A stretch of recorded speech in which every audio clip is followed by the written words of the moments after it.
Hello दोस्तों, welcome to your channel अभिव्यक्ति PCS. दोस्तों, यूपी पीएससी मेंस के लिए हम लोग आंसर राइटिंग कर रहे थे और एथिक्स पेपर के लिए बेसिकली आंसर राइटिंग अभी चल रही थी, जिसमें इससे पहले 5 क्वेश्चंस पर आपको आंसर राइटिंग सिखाई गई थी कि कैसे कंटेंट को समझना है, कि मेन बॉडी में या भूमिका या निष्कर्ष में कैसे कंटेंट को लिखना है। ठीक है, और अभी तक जितने भी प्रश्न हुए हैं 5, वो कहीं ना कहीं करंट ओरिएंटेड टॉपिक पर एथिक्स के बनाए हुए प्रश्न थे, जो संभावना है कि आपके जो आगामी एग्ज़ाम्स हैं उसमें पूछे जाएंगे। और यूपीएससी में भी आप में भी हो सकता है इस तरह के प्रश्नों को देखें या इससे मिलते जुलते टॉपिक के बारे में ऐसे प्रश्न बने। तो अभी तक के करंट के अकॉर्डिंग जो क्वेश्चंस बन रहे थे उससे अलग एक जो परंपरागत प्रश्न पूछे जाते हैं, जो सिविल सेवा में मूल्य हैं, ठीक है, नैतिक मूल्य, उन पर जो क्वेश्चंस बनते हैं उनको आज उठाया गया है। क्योंकि ये हर बार ही, चाहे आप यूपीएससी में देखें या यूपीपीएससी में देखें, सिविल सेवा में जो मूल्य वाले नैतिक मूल्य के प्रश्न हैं वो अक्सर आते हैं और उसमें 2 मूल्यों को या 3 मूल्यों को या इससे ज़्यादा भी मूल्यों को एक साथ सब हेडिंग के रूप में पूछते हैं। ठीक है, तो इस प्रश्न को इसलिए उठाया गया है ताकि एक प्रश्न आप स्टैटिक पोर्शन से भी सीखें। ठीक है, और कुछ इसमें एग्जाम्पल भी डाले गए हैं, उनको भी आप देखिए, अब नोट डाउन कर लीजिए अगर आपको अलग लगते हैं अपने नोट से। ठीक है, तो चलिए फिर स्टार्ट करते हैं इस प्रश्न को। सिविल सेवकों में पारदर्शिता, जवाबदेही, निष्पक्षता और सेवा भाव। इस प्रश्न में इन 4 मूल्यों को डिस्कस किया जाएगा। ठीक है, और इसके अलावा और भी जो सारे मूल्य हैं वो आपको आने वाले जो है वीडियोस में देखते रहेंगे। तो चलिए फिर स्टार्ट करते हैं। तो प्रश्न स्टार्ट करते हैं। सिविल सेवा के संदर्भ में निम्नलिखित की प्रासंगिकता पर का परीक्षण कीजिए। ठीक है, तो ये कुछ सिविल सेवा के मूल्य दे रखे हैं, जैसे पारदर्शिता, जवाबदेही, निष्पक्षता और न्याय, सेवा भावना। ठीक है, तो इन 4 मूल्यों की प्रासंगिकता पर परीक्षण करना है। ठीक है, और यूपीएससी का हालांकि ये प्रश्न है, आप अगर देखेंगे प्रीवियस ईयर का कोई प्रश्न है ये। तो चलिए डिस्कस करते हैं इस प्रश्न को। और अब देखिए, इस प्रश्न को लिखने के कई तरीके हैं। कई तरीके से मतलब 2 तरीके तो हैं ही। या तो आप डायरेक्ट इनकी हेडिंग डाल करके इनको एक्सप्लेन करके एग्जाम्पल लिख के आगे बढ़ जाइए। ठीक है, या तो इन 4 मूल्यों को रिलेट करते हुए या इनके क्या जो है सिविल सेवा में इनकी प्रासंगिकता क्या है, इसको थोड़ा सा आप एक्सप्लेन करके उसके बाद स्टार्ट करिए। तो आप उस तरह से भी कर सकते हैं, इस तरह से भी कर सकते हैं। अगर मान लीजिए ये प्रश्न आपका 250 मार्क्स या 250 शब्द या 200 शब्दों में आता है, ठीक है, तो आप चाहे तो इंट्रो दे सकते हैं, ठीक, उसके बाद स्टार्ट करिए। तो वो आपके ऊपर डिपेंड करता है, दोनों ही तरीके सही हैं। ठीक है, लेकिन अब कुछ एक्स्ट्रा अगर होता है तो उसका फ़ायदा भी हो सकता है। तो यहाँ पर जो है इंट्रो जो शुरू किया गया है उसमें इन सिविल सेवा के मूल्यों को थोड़ा सा इनकी प्रासंगिकता पर जो है बात की गई है। ठीक है, कि क्यों महत्वपूर्ण है, उसके बाद फिर एक्सप्लेन किया गया है। ठीक है, तो देखते हैं फिर कि सिविल सेवा के संदर्भ में प्रशासनिक मशीनरी के कुशल और नैतिक कामकाज के लिए कई प्रमुख मूल्य महत्वपूर्ण हैं। ठीक है, तो कोई भी प्रशासनिक जो है मशीनरी है या प्रशासनिक जो है सेवक है, ठीक है, प्रशासक है, तो अगर उसको कुशल और नैतिक कामकाज करना है तो इन मूल्यों का उसके अंदर समावेश तो होना ही चाहिए। और ये प्रमुख मूल्य ही उसकी जो है अपने जो है कार्य में नैतिकता को दर्शाएंगे। ठीक है, तो नेक्स्ट है कि इनमें पारदर्शिता, जवाबदेही, निष्पक्षता और न्याय, सार्वजनिक विश्वास और गुणवत्तापूर्ण सेवाओं की डिलीवरी के सिद्धांतों को बनाए रखने में अत्यधिक प्रासंगिक है। ठीक है, तो इन जितने भी मूल्य हैं, ठीक है, उनमें से विशेष रूप से पारदर्शिता, जवाबदेही, निष्पक्षता और न्याय, ये मूल्य सार्वजनिक विश्वास, ठीक है, लोगों का विश्वास कब होगा सिस्टम पे, जब ये पारदर्शिता या जवाबदेही को एड्रेस कर पाएंगे, निष्पक्षता दर्शा पाएंगे अपने कार्यों में। ठीक है, और उनके अंदर सेवा भावना भी जाहिर सी बात पे होगी। ठीक है, और गुणवत्तापूर्ण सेवा तभी होगी जब ये जवाबदेही सुनिश्चित कर सकेंगे अपने कार्यों के प्रति, है ना। तो गुणवत्तापूर्ण सेवाओं डिलीवरी के सिद्धांतों को बनाए रखने में अत्यधिक प्रासंगिक है। कौन? ये मूल्य। ठीक है, तो ये शॉर्ट में आपने थोड़ा सा जो है इंट्रो दे दिया इन मूल्यों के बारे में। ठीक, यहाँ पर निष्पक्षता और न्याय के बाद सेवा भाव भी लिख दीजिएगा यहाँ से। ठीक है, तो ये आपने एक इंट्रो दे दिया। अब नेक्स्ट क्या है, अब नेक्स्ट आप एक एक जो है नैतिक मूल्यों को उठाएंगे और उस पर जो है उसकी डेफिनेशन बताने की कोशिश करेंगे और फिर एक एग्जाम्पल देंगे जो भी प्रासंगिक एग्जाम्पल हो सकता है। ठीक है, तो सबसे पहला कौन सा मूल्य है? पारदर्शिता। ठीक है, पारदर्शिता का सिद्धांत निर्णय लेने की प्रक्रियाओं और कार्यों में खुलेपन, ईमानदारी और प्रकटीकरण पर जोर देता है। ठीक है, यह सुनिश्चित करता है कि सार्वजनिक अधिकारियों के कार्य और निर्णय जनता के लिए खुले और दृश्यमान हों। ठीक है, तो पारदर्शिता का जो मूल्य है अगर किसी सिविल सेवक के अंदर है तो वो जो भी निर्णय लेगा या उसके निर्णय लेने की जो भी प्रक्रिया होंगी, कार्य उसके होंगे, वो खुले होंगे। ठीक है, कोई भी व्यक्ति उसको जो है कभी भी जो है उसकी जवाबदेही ले सकता है। ठीक, वो इस तरह से कार्य करेगा और ईमानदारी तो होगी ही। अगर कोई व्यक्ति ईमानदार है तभी पारदर्शी हो सकता है। इसके अलावा क्या, इसके अलावा पारदर्शिता प्रकटीकरण पर जोर देगी। क्यों? क्योंकि अगर कोई सिविल सेवक ईमानदार है, ठीक है, और पारदर्शिता के मूल्य को जो है रखता है अपने अंदर, तो वो किसी भी कार्यों के प्रति प्रकटीकरण यानी कि जवाबदेही पर जो है हमेशा तत्पर रहेगा। ठीक है, वो हमेशा तैयार रहेगा। तो इससे होगा भी क्या कि ये सुनिश्चित करेगा कि सार्वजनिक अधिकारियों के कार्य और निर्णय जनता के लिए खुले हैं, वो कभी भी इनको जो है देख सकते हैं कि काम कैसा हुआ है या नहीं हुआ है। ठीक है, कि पारदर्शिता जवाबदेही को बढ़ावा देती है और भ्रष्टाचार तथा सत्ता के दुरुपयोग को रोकने में मदद करती है। अब जाहिर सी बात है कि पारदर्शिता है तो जवाबदेही भी है, और जवाबदेही है तो यानी कि क्या रुकेगा? भ्रष्टाचार रुकेगा, सत्ता का दुरुपयोग रुकेगा। सत्ता का दुरुपयोग भ्रष्टाचार के लिए हो रहा है और वही रुक सकती है। किस लिए? क्योंकि ऐसे मूल्य एक सिविल सेवक के अंदर हैं। ठीक, तो उदाहरण देख लेते हैं अब हम लोग इसके। सामाजिक कार्यकर्ता एवं पूर्व सिविल सेवक कौन? अरुणा राय, नाम सुना होगा आपने। इन्होंने क्या किया? आरटीआई अधिनियम के माध्यम से पारदर्शिता लाने में महत्वपूर्ण योगदान दिया। 2005 में जो आरटीआई अधिनियम आया है उसके जो है लाने में इनका महत्वपूर्ण योगदान रहा।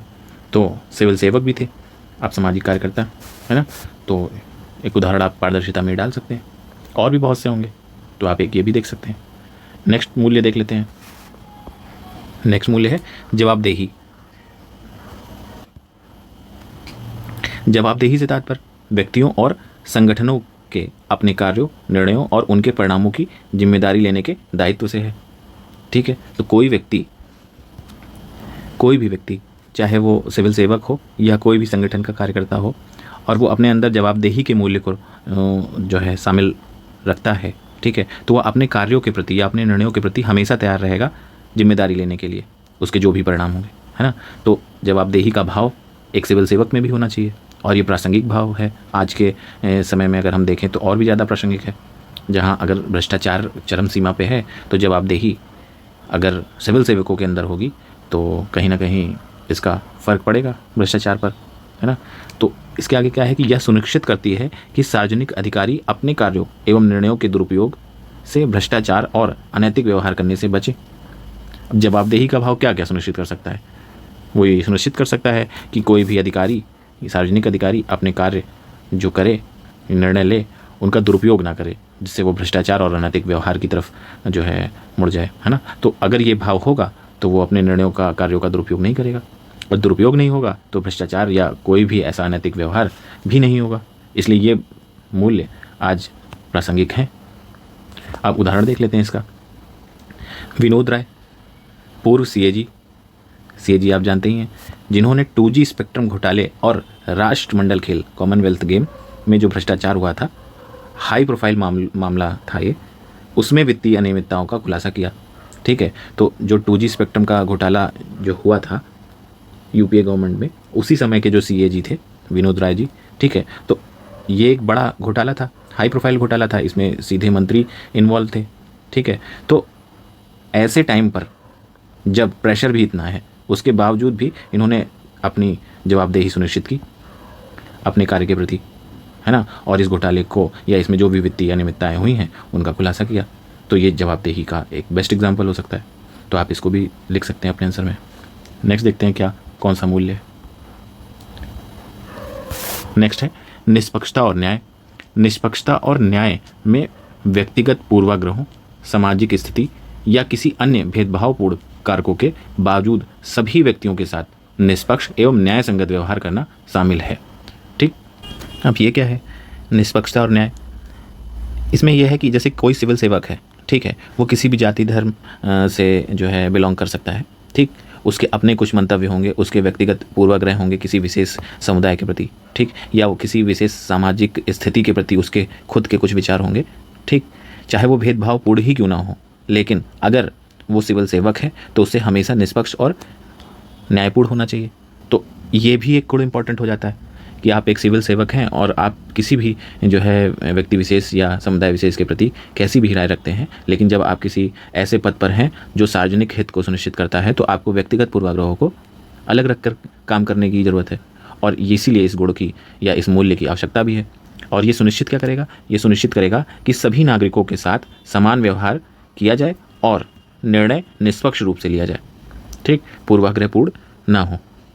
तो ये भी एक इम्पॉर्टेंट मूल्य हो जाता है आज के समय। अब उदाहरण देख लेते हैं। जूलिया रिबेरो पूर्व IPS अधिकारी थी, ठीक, जिन्होंने चुनौतीपूर्ण समय में कानून व्यवस्था बनाए रखने एवं पुलिसिंग में निष्पक्षता को बढ़ावा देने हेतु महत्वपूर्ण भूमिका निभाई। अब इनके समय में जो प्रशासनिक व्यवस्था रही होगी, लॉ एंड ऑर्डर रहा होगा, वो काफ़ी चुनौतीपूर्ण रहा होगा।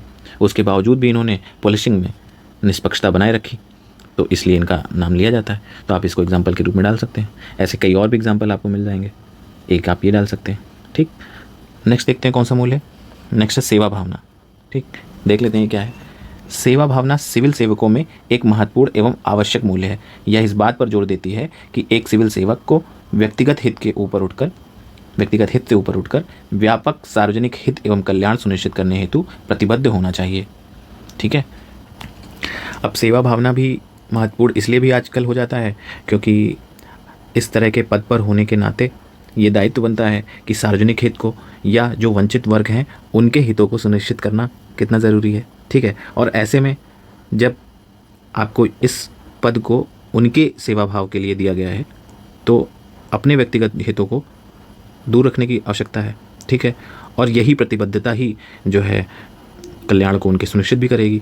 तो ज़रूरी है कि सेवा भाव एक सिविल सर्वेंट के अंदर हो, तभी वो इन विशेष वर्गों को जिनको इस तरह की आवश्यकताएं हैं उनको वो सुनिश्चित कर सकेगा, ठीक है। तो ये सेवा भावना भी प्रासंगिक है ही। और उदाहरण देख लेते हैं इसका। उदाहरण के लिए के विजय राघवन सिविल सेवक रहे हैं। इन्होंने क्या किया है? ग्रामीण विकास के क्षेत्र में अपने आप को समर्पित किया और ग्रामीण समुदाय को सशक्तिकरण में योगदान दिया, ठीक है। तो इनकी केस स्टडी आप जो है एग्जाम्पल के रूप में लिख सकते हैं। अब ऐसे तो सेवा भावना अगर आप देखें तो बहुत से परंपरागत उदाहरण, मान लीजिए ट्रेडिशनल उदाहरण है कि आप जो है मदर टेरेसा जी का लिख सकते हैं, है ना, इनका लिख सकते हैं, गांधी जी का लिख सकते हैं सेवा भाव के लिए, ठीक है। तो कई लिख सकते हैं, लेकिन अब ये जो एग्जाम्पल्स हैं ये आपको हर किसी की कॉपी में दिखेंगे तो आपको कुछ नए एग्जाम्पल की ज़रूरत होगी, है ना। आपका आंसर दूसरों से अलग रहे, इसलिए ज़रूरी है कि आप जो है कुछ एग्जाम्पल्स को अलग से डालें। एक एग्जाम्पल और भी आप देख सकते हैं, जैसे क्या, बेजवाड़ा विल्सन एक सामाजिक कार्यकर्ता हैं, मैग्सेसे पुरस्कार भी इन्होंने जीता है। इन्होंने क्या किया है? हाथ से मैला ढोने की प्रथा को खत्म करने और हाशिए पर रहने वाले समुदायों के लिए सम्मान एवं समानता सुनिश्चित करने हेतु अपना जीवन समर्पित किया है। तो आप ऐसे एग्जाम्पल भी डाल सकते हैं। या हाल फिलहाल में आप जो न्यूज़पेपर्स में केस स्टडी या इस तरह के किसी सिविल सेवक के कार्यों को देखते हैं तो उनको आप नोट करके एग्जाम्पल के रूप में यूज़ कर सकते हैं, ठीक है। तो इस तरह के प्रश्नों को बेसिकली करने के लिए आपको करना बस इतना है कि आपको सबसे पहले कि जितने भी सिविल सेवकों के जो नैतिक मूल्य हैं, ठीक है, उनकी डिफिनेशन आपको याद होनी चाहिए, या एटलीस्ट डिफिनेशन नहीं भी याद है तो आपको उसका क्रक्स पता होना चाहिए कि ये इसका मतलब क्या है, ताकि आप अपने शब्दों में लिख सकें। और एग्जाम्पल तो डालना ज़रूरी ही है। तो आप शॉर्ट में इस तरह के प्रश्न को अटेंड कर सकते हैं, ठीक है। तो करिए, इस तरह के जितने और भी मूल्य हैं वो टाइम टू टाइम जो वीडियो आएगी उसमें मिलते रहेंगे आपको, और एग्जाम्पल भी, नए एग्जाम्पल जो हो सकेंगे पॉसिबल वो ऐड करते रहेंगे, ठीक है। तो तब तक के लिए आप करिए, मिलते हैं नेक्स्ट वीडियो में। जय हिंद।